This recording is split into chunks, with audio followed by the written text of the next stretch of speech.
Hello, സ്നേഹമുള്ളവരെ, വളരെയേറെ സന്തോഷത്തോടു കൂടിയാണ് ഞാൻ ഈ കലാലയത്തിൽ നിൽക്കുന്നത്. കാരണം ഞാൻ ഈ കലാലയത്തിൽ 2003 BCom ബാച്ചിൽ പഠിച്ച വിദ്യാർത്ഥിയായിരുന്നു. അതിനുശേഷം ഇപ്പോൾ മാധ്യമപ്രവർത്തകനായി വളരെയേറെ അധ്വാനിച്ചും കഷ്ടപ്പെട്ടുമാണ് ഞാൻ ഈ രംഗത്തേക്ക് കടന്നു വന്നത്. 2 വർഷമേ ഈ കോളേജിൽ എനിക്ക് പഠിക്കാൻ സാധിച്ചുള്ളൂ. എങ്കിലും മാധ്യമപ്രവർത്തനം ആദ്യമായി മനസ്സിലാക്കിയത് ദീപികയിലൂടെയാണ്.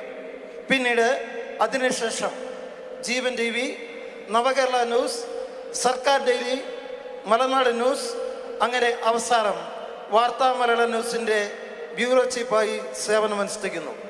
ഇവരൊക്കെ എനിക്ക് സുപരിചിതരാണ്.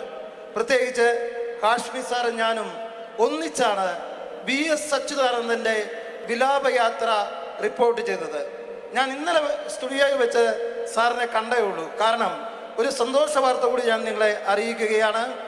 Cherpunkal bishop Varyal memorial holy cross കോളേജിൻ്റെ മീഡിയം ഡിപ്പാർട്ട്മെൻറ്റ് നൽകുന്ന അവാർഡ് എനിക്കും 24 ന്യൂസ് അവതാരക ക്രിസ്റ്റീന ചെറിയാനും കൂടെ അടുത്ത മാസം കോളേജിൽ നിന്ന് ഞാൻ സ്വീകരിക്കുകയാണ്. വളരെ നന്ദിയോടെ ഓർക്കുകയാണ്. ഒരു കാര്യം കൂടി പറയാം. ഇന്ന് നമ്മൾ തിരഞ്ഞെടുത്ത വിഷയം അതുല്യ നീതി. ഞാൻ ഒത്തിരിയേറെ ചർച്ചകൾ, ഒരു മാധ്യമ പ്രവർത്തകനായതുകൊണ്ട് ഒത്തിരിയേറെ ചർച്ചകൾ വീക്ഷിക്കാറുണ്ട്. ലക്ഷ്മി പൽപ്പായതിനു മുമ്പ് ന്യൂസ് മലയാളത്തിൽ നിന്ന് ഇപ്പോൾ ബിഗ് TVയിലേക്ക് മാറുകയാണ്.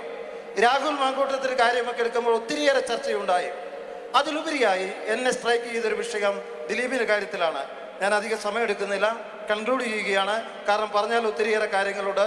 അപ്പോൾ ആ ഇരയ്ക്ക് ന്യായമായ നീതി കിട്ടുന്നില്ല. അങ്ങനെയുള്ള ഇരകൾക്ക് നീതി കിട്ടാൻ വേണ്ടി ഇതുകൂട്ട് വിഷയങ്ങൾ നാം കൂടുതലായി ചർച്ച ചെയ്യപ്പെട്ടിരിക്കുന്നു. നന്ദി.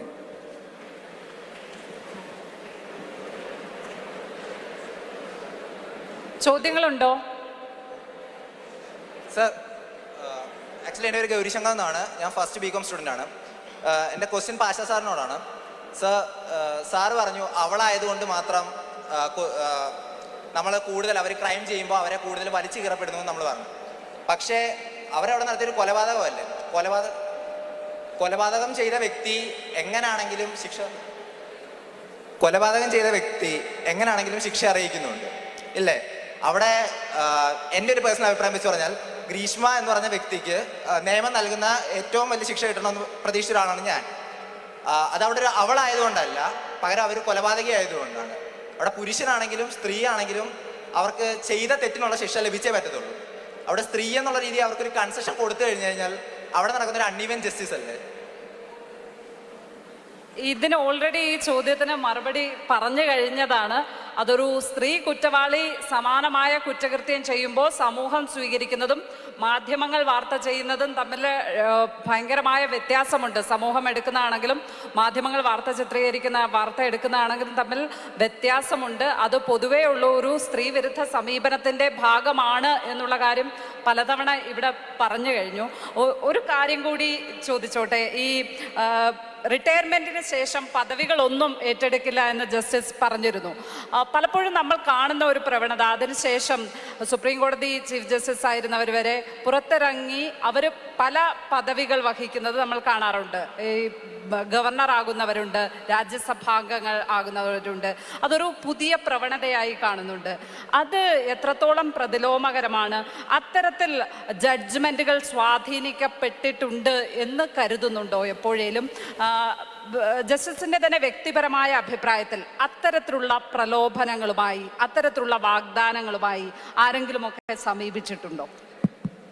എത്രയോ എണ്ണം, അതായത് അങ്ങനെയുള്ള എനിക്കിങ്ങനെ വാഗ്ദാനമൊന്നും നൽകി സമീപിച്ചതല്ല. ഒരുപാട് ജോലിക്ക്, അതായത് ഈ പോസ്റ്റ് റിട്ടയർമെൻറ്റ് ജോബ്സ്, അത് കുറേ എണ്ണം എനിക്ക് എഴുതി വന്നിട്ടുണ്ട്. ഞാനത് വലിച്ചു കീറി നേരെ ഒരു ചവറ്റുകൊട്ടയിലോട്ട് ഇടുന്നതല്ലാതെ ഞാനിത് എടുത്തിട്ടില്ല. എനിക്ക് വേണ്ട. ഇതിൻ്റെ കുഴപ്പം എന്താണെന്നറിയാം? ഇപ്പം ലക്ഷ്മി ചോദിച്ചുകൊണ്ടാണ് ഞാൻ ഉത്തരം പറയുന്നത്. അതായത് ഒരു ജഡ്ജി റിട്ടയർ ആവുന്നതിന് ഏതാണ്ട് ഒരു 2 വർഷം മുമ്പ് മുതൽ പണികൾ തുടങ്ങും. പണി തുടങ്ങുമെന്ന് പറഞ്ഞാൽ പിന്നെ ഗവൺമെൻറ്റിനെതിരെ ഒരു ഓർഡറും പാസ്സാക്കത്തില്ല. പക്ഷെ ഞാൻ ഇറങ്ങി വന്നതിൻ്റെ അന്ന് പോലും ഗവൺമെൻറ്റിനെതിരെ ഒരു ഓർഡറും പാസ്സാക്കിയിട്ടാണ് ഞാൻ ഇറങ്ങിയത്. എനിക്ക് ചെയ്യാൻ പറ്റും, കാരണം എനിക്ക് വേറെ ജോലി വേണ്ട. നേരെ മറിച്ച് ഈ ജോലി നോക്കിയിരിക്കുന്ന കുറേ പേരുണ്ട്. മരിക്കുന്നവരെ അവർക്ക് അവിടെ കട്ടിലേക്ക് കിടന്നുകൊണ്ടായാലും നീതി നടത്തണം. അങ്ങനെയുള്ള കുറേ ആളുകളുണ്ട്. 85 വയസ്സിലൊക്കെ ജോലി ചെയ്യുന്നവരുണ്ട്. ഇപ്പോഴും ഉണ്ട് ജഡ്ജിമാർ ധാരാളം. എന്തെങ്കിലും കിട്ടണം ഇവർക്ക്.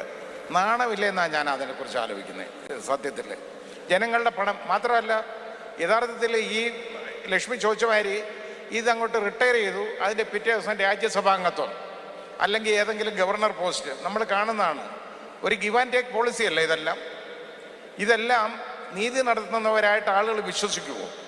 അവരെ ആളുകൾ കരുതുന്നത് എന്താണ്? നീതിന്യായ വ്യവസ്ഥയിൽ ആളുകൾക്ക് വിശ്വാസമില്ലാതെ പോകും. ആ രീതി വരും. അങ്ങനെ വരരുത്. അതുകൊണ്ടാണ് ഞാനതിനൊരു ഉദാഹരണം കാണിച്ചത്. ഞാനൊരു ജോലി എടുക്കത്തില്ല എന്ന് ഞാൻ പറഞ്ഞു. ഒരു ജോലി ഞാൻ സ്വീകരിക്കത്തില്ല ഗവൺമെൻറ്റിൻ്റെ. സ്വീകരിച്ചാൽ എനിക്ക് ശമ്പളമില്ലാതെ വേണമെങ്കിൽ ഞാൻ എന്തെങ്കിലും ചെയ്തു കൊടുക്കാം. ഇതാണ് കാര്യം. പക്ഷേ ഇവിടെ എത്രയോ പേര് ഈ ഇറങ്ങി വരുന്നതിൻ്റെ പിറ്റേന്ന് മുതൽ നോക്കി വച്ചേക്കും. ഇന്നടത്തൊരു പോസ്റ്റ് വരും, ഒരു കാര്യം വരും, അത് കിട്ടണം എന്ന് നോക്കി കരുതുമ്പോൾ, അങ്ങനെ ചെയ്യുമ്പോൾ ഈ ഗവൺമെൻറ്റിനെ പ്രീണിപ്പിക്കേണ്ടതായിട്ട് വരും. പ്രത്യേകിച്ച് ഹൈക്കോടതികളിലും സുപ്രീം കോടതിയിലും ആണെന്നുണ്ടെങ്കിൽ